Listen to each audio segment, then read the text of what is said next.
அமைதி பேச்சுவார்த்தை என்று ஆங்காங்கே நடத்தி கொண்டிருக்கிறார். இந்த அமைதியை சீர்குலைப்பது முதலில் யார்? ஆதிவரி அமைப்புகள். இந்த விஷயம் அரசுக்கு தெரியாதா? போலீஸ் தாழ்த்தப்பட்ட மக்களுடைய வீடுகளை அடித்து நொறுக்கி இருக்கிறது, தாழ்த்தப்பட்ட மக்களுடைய பெண்களை மண்டையை உடைத்திருக்கிறது, பாத்ரூமிலே குளித்துக் கொண்டிருக்கிற பெண்களை அடித்திருக்கிறது, பால் ஊட்டிக் கொண்டிருக்கின்ற தாய்மார்களை அடித்து நொறுக்கி இருக்கிறது. சமூக நீதி என்று மூச்சுக்கு 300 தடவை பேசிக் கொண்டிருக்கிறது. தாழ்த்தப்பட்ட மக்களுடைய உரிமையை மறுத்து அவர்களையே அடித்து நொறுக்கி, இதுதான் சமூக நீதியா? இதுதான் விடியல் அரசா? ஜனநாயக திருவிழா, எல்லோரும் ஓட்டு போடுங்கள், அந்த உரிமை தான் உங்களுக்கு இந்த நாட்டினுடைய எல்லா உரிமைகளையும் பாதுகாக்கும் என்று பேசுகிறார். ஆனால் கோயில் திருவிழாக்களிலே கோயில் வழிபாட்டு உரிமையை தாழ்த்தப்பட்ட மக்களுக்கு மறுத்துவிட்டு இதை மட்டும் ஜனநாயக உரிமை என்று பேசுகிறார்கள். ஓட்டு போடுகிற மக்களுக்கு மண்டை உடைப்பு தான் இந்த அரசு செய்கின்ற கைமாறு. வேங்கவையிலே பாதிக்கப்பட்டவரையே குற்றவாளி கூட்டில ஏற்றுவது, யாருக்கு உரிமை மறுக்கப்படுகிறதோ அந்த மக்களையே அடித்து நொறுக்குவது அப்படின்றது அந்த அரசுடைய வேலையாக. இந்து கோயில்களை இந்துக்களிடம் ஒப்படைக்க வேண்டும், பார்ப்பனர்களிடம் ஒப்படைக்க வேண்டும். அப்பொழுதுதான் இது போன்ற சாதி பிரச்சனைகள் எழாது என்று இவர்கள் கூறுகிறார்கள். ஆனால் அவர்கள் தான் தாழ்த்தப்பட்ட மக்கள் கோபுர தரிசனம் கோடி புண்ணியம், கோயிலுக்குள்ளே அவர்கள் நுழையக்கூடாது, கோபுரத்தை மட்டும் பார்த்து வணங்கி சென்றால் போதும் என்று தீண்டாமையை கடைபிடிக்கின்ற பார்ப்பன கும்பல் இந்த பிரச்சனைகளிலே பாமகவோடு சேர்ந்து கொண்டு பாஜகவும் இந்த போன்ற வேலைகளை ஆங்காங்கே நடத்தி கொண்டிருக்கிறது. கோயில்களை எல்லாம் பிஜேபி RSS கட்டுப்பாட்டிலே கொண்டு போவதற்கு முயற்சித்துக் கொண்டிருக்கிறது. வன்னிய ஜாதி உழைக்கின்ற மக்களுடைய விளைநிலங்கள், தாழ்த்தப்பட்ட மக்களுடைய விளைநிலங்கள், இன்னும் பிற உழைக்கின்ற ஜாதிகளுடைய மக்களுடைய விளைநிலங்கள் எல்லாம் கார்ப்பரேட் கொள்ளைக்காக வளர்ச்சி என்ற பெயரிலே பறிக்கப்படுகிறது. சாதி கடந்து மதம் கடந்து நம்முடைய வாழ்வாதார பறிப்புக்கு எதிராக ஒன்று சேர்ந்து போராட வேண்டிய சூழ்நிலையிலே நாம் இருக்கிறோம். இந்த அரசு தாழ்த்தப்பட்ட மக்களுடைய வழிபாட்டு உரிமையை உடனடியாக நிலைநாட்ட வேண்டும். அப்படி இல்லை என்று சொன்னால் புரட்சிகர மக்கள் அதிகாரம் போன்ற அமைப்புகள் இங்கே இருக்கக்கூடிய ஜனநாயக சக்திகளோடு இணைந்து அணிதிரண்டு போராட்டத்தை நடத்த வேண்டிய சூழ்நிலை ஏற்படும்.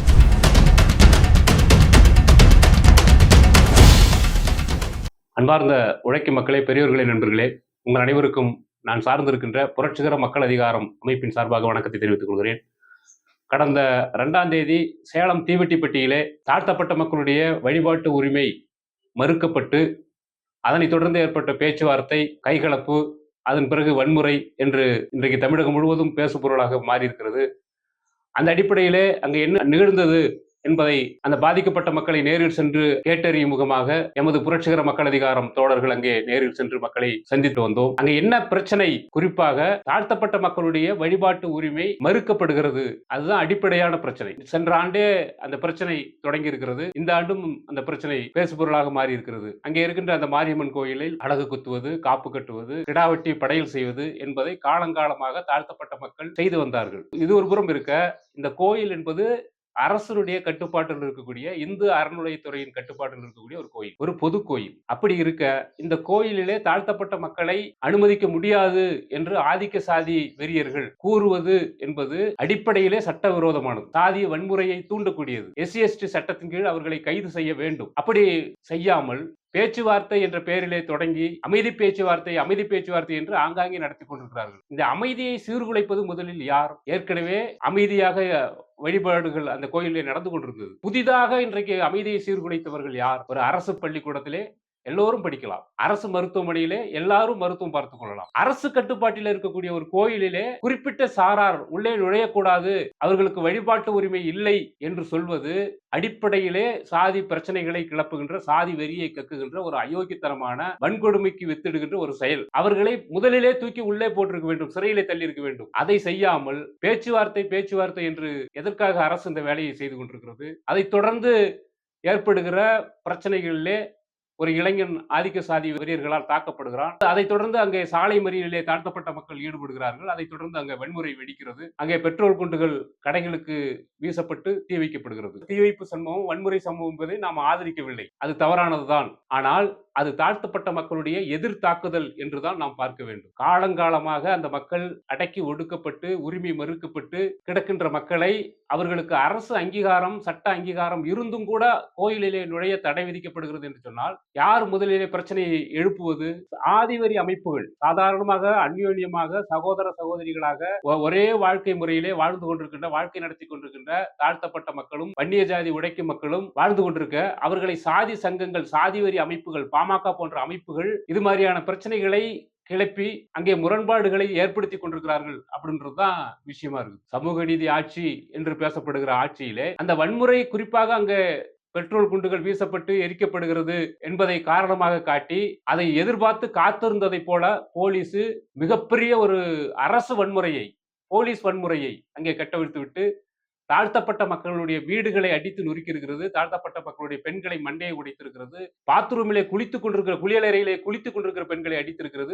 குழந்தைகளுக்கு பால் ஊட்டிக் கொண்டிருக்கின்ற தாய்மார்களை அடித்து நொறுக்கி இருக்கிறது. இப்படி ஒரு அரசு வன்முறையை அங்கே போலீஸ் வன்முறையை அங்கே நிகழ்த்தியிருக்கிறது சேலம் போலீஸ். ஒரு பிரச்சனையை சட்ட ரீதியாக முதலிலே மீறுபவர்கள் யார்?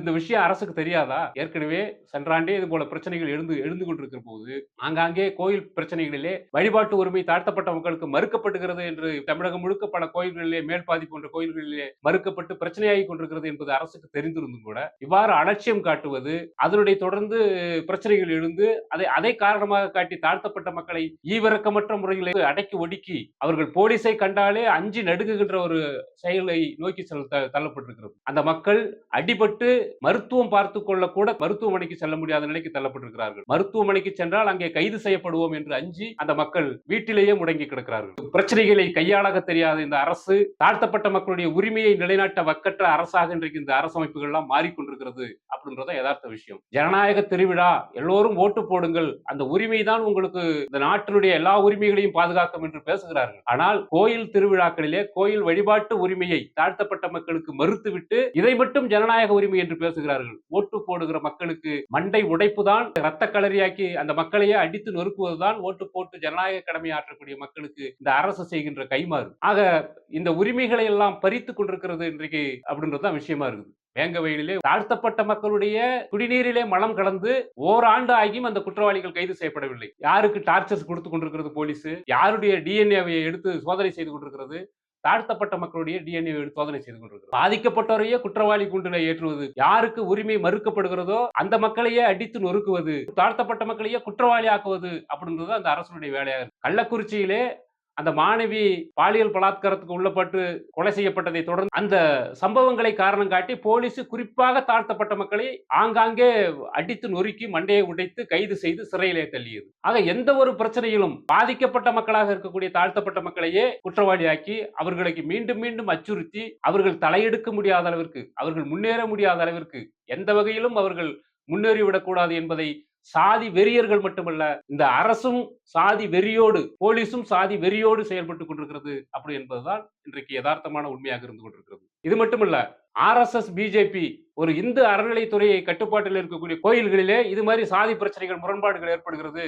ஆகவே இந்து கோயில்களை இந்துக்களிடம் ஒப்படைக்க வேண்டும், பார்ப்பனர்களிடம் ஒப்படைக்க வேண்டும். அப்பொழுதுதான் இது போன்ற சாதி பிரச்சனைகள் எழாது என்று இவர்கள் கூறுகிறார்கள். ஆனால் பார்ப்பனர்கள் தான் அர்ச்சகர்களாக இருக்கட்டும் அறுக்க முடியும். இந்த தாழ்த்தப்பட்ட மக்களுடைய வழிபாட்டு உரிமையை மறுப்பதே இந்த பார்ப்பனர்கள் தான். அவர்கள் தான் தாழ்த்தப்பட்ட மக்கள் கோபுர தரிசனம் கோடி புண்ணியம், கோயிலுக்குள்ளே அவர்கள் நுழையக்கூடாது, கோபுரத்தை மட்டும் பார்த்து வணங்கிவிட்டு சென்றால் போதும் என்று தீண்டாமையை கடைபிடிக்கின்ற பார்ப்பன கும்பல் அரசனுடைய கட்டுப்பாட்டிலே கோயில் இருக்கக்கூடாது, அரசனுடைய கட்டுப்பாட்டில் கோயில் இருந்தால் இது போன்ற பிரச்சனைகள் ஏற்படுகிறது, ஆகவே எங்களிடம் கொடுத்து விடுங்கள் என்று கூறிக்கொண்டிருக்கிறார்கள். அவர்களுடைய பங்கும் இந்த பிரச்சனைகளிலே இன்றைக்கு பாமகவோடு சேர்ந்து கொண்டு பாஜகவும் இந்த போன்ற வேலைகளை ஆங்காங்கே நடத்தி கொண்டிருக்கிறது என்பது உண்மை. இன்றைக்கு பாமக தலைவர்கள் தாழ்த்தப்பட்ட மக்களை அடித்து நொறுக்கி இருக்கிறார்கள், அதை பார்ப்பதற்கு ரொம்ப வருத்தமாக இருக்கிறது என்று சேலம் மாவட்டத்தை சேர்ந்த பாமக தலைவர்கள் பேட்டி கொடுக்கிறார்கள். ஆடு நடைகிறது என்று ஓநாய்கள் அழுத கதையாக பிரச்சனையை மாநிலம் முழுவதும் உருவாக்கி கொண்டிருக்கின்ற பாட்டாளி மக்கள் கட்சி தாழ்த்தப்பட்ட மக்களை போலீஸ் அடித்ததை பற்றி கவலைப்படுவதாக நீலி கண்ணீர் வடிக்கிறது. ஆக இப்படிப்பட்ட பாமகவும் பாஜகவும் சாதி வரியையும் மத வரியையும் நிலைநாட்டுவதற்காக எத்தனித்துக் கொண்டிருக்கிறார்கள். இன்னைக்கு விடுதலை சிறுத்தைகள் கட்சியினுடைய மாநில பொதுச் செயலாளர் ரவிக்குமார் அவர்கள் கோயில்களை எல்லாம் பிஜேபி RSS கட்டுப்பாட்டிலே கொண்டு போவதற்கு முயற்சித்துக் கொண்டிருக்கிறது, அவர்கள் இந்த பிரச்சனையை கிளப்பிக் கொண்டிருக்கிறார்கள் என்று கூறியிருக்கிறார். அவர் சொல்வதிலே உண்மை இருக்கிறது. இதனுடைய தொடர்ச்சியாக நாங்கள் என்ன கோரிக்கையை வைக்கிறோம் என்று சொன்னால், உடனடியாக இந்த அரசு தாழ்த்தப்பட்ட மக்களுடைய உரிமையை நிலைநாட்ட வேண்டும். தாழ்த்தப்பட்ட மக்களுடைய உரிமையை மறுத்து அவர்களையே அடித்து நொறுக்கி இதுதான் சமூக நீதியா, இதுதான் விடியல் அரசா? இன்றைக்கு திமுக சமூக நீதி என்று மூச்சுக்கு 300 தடவை பேசிக் கொண்டிருக்கிறது. நீங்கள் சமூக நீதியை கடைபிடிக்கிறீர்களா இல்லையா என்பதை தீவட்டிப்பட்டி அடித்து நொறுக்கப்பட்ட தாழ்த்தப்பட்ட மக்களிடம் போய் கேளுங்கள். கள்ளக்குறிச்சியிலே தாழ்த்தப்பட்ட மக்கள் அடித்து நொறுக்கப்பட்டிருக்கிறார்களே அவர்களிடம் போய் கேளுங்கள். யார் பாதிக்கப்படுகிற அந்த மக்கள் சொல்ல வேண்டும், இது சமூக நீதியா சமூக அநீதியா என்று. தங்களுக்கு தாங்களே புகழாரம் சுட்டிக் கொள்வது,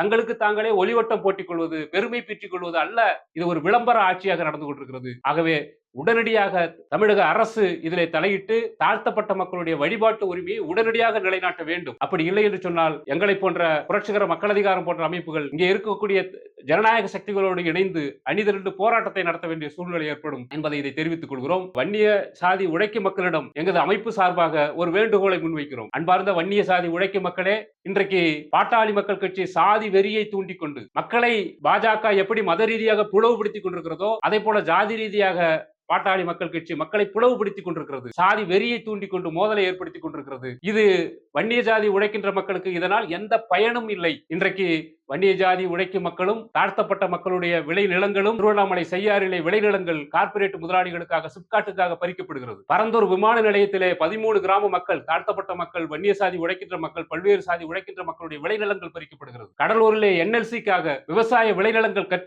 கதிர் முற்றி விளைந்திருக்கிற அறுவடைக்கு தயாராக இருக்கிற நேரத்திலே புல்டோசரை கொண்டு அதை அழிக்கிறது அரசு, போலீஸ். ஆக இப்படி வன்னிய ஜாதி உழைக்கின்ற மக்களுடைய விளைநிலங்கள், தாழ்த்தப்பட்ட மக்களுடைய விளைநிலங்கள், இன்னும் பிற உழைக்கின்ற ஜாதியினுடைய மக்களுடைய விளைநிலங்கள் எல்லாம் கார்ப்பரேட் கொள்ளைக்காக வளர்ச்சி என்ற பெயரிலே பறிக்கப்படுகிறது. இப்படிப்பட்ட நேரத்திலே நாம் ஒற்றுமையாக ஜாதி மதம் கடந்து ஒன்று திரண்டு கார்ப்பரேட் கொள்ளைக்கு எதிராக நாம் போராட வேண்டும். மாறாக பாட்டாளி மக்கள் கட்சி என்ற கட்சி சாதி வெறியை தூண்டி அதன் மூலமாக வன்னிய சாதி மக்கள் எங்களிடம் இருக்கிறார்கள், எங்களுடைய எண்ணிக்கை அதிகரித்து விட்டது, ஆகவே எங்களுக்கு அதிகபட்சமான பணம் கொடுங்கள் என்று மாற்றுக் கட்சியிடம் பாஜகவிடம் தங்களையும் வன்னிய ஜாதி உழைக்கும் மக்களையும் அடமான வைத்து நல்ல ரேட்டுக்கு விலை போகிறார்கள் பாமக. அதற்குத்தான் அது பயன்படுமே தவிர வன்னிய ஜாதி உழைக்கும் மக்களுக்கு பாமகவால் எந்த பயனும் இல்லை. ஆகவே சாதி கடந்து மதம் கடந்து நம்முடைய வாழ்வாதாரம் பறிப்புக்கு எதிராக ஒன்று சேர்ந்து போராட வேண்டிய சூழ்நிலையிலே நாம் இருக்கிறோம். உழைக்கின்ற தொழிலாளர்கள், நெசவாளர்கள், மாணவர்கள், இளைஞர்கள், அனைத்து சாதி உழைக்கும் மக்கள், உழைக்கும் வர்க்கம் என்ற அடிப்படையிலே, விவசாயி என்ற அடிப்படையிலே நாம் அனைவரும் ஒன்று சேர்ந்து போராடினால்தான் இந்த கார்ப்பரேட்டுகளுக்காகவும் அவர்களுக்கு அடியாள் வேலை செய்கின்ற இந்த அரசமைப்புக்கு எதிராகவும் நாம் ஒன்றிணைந்து போராட முடியும். ஆகவே அதை புரிந்து கொண்டு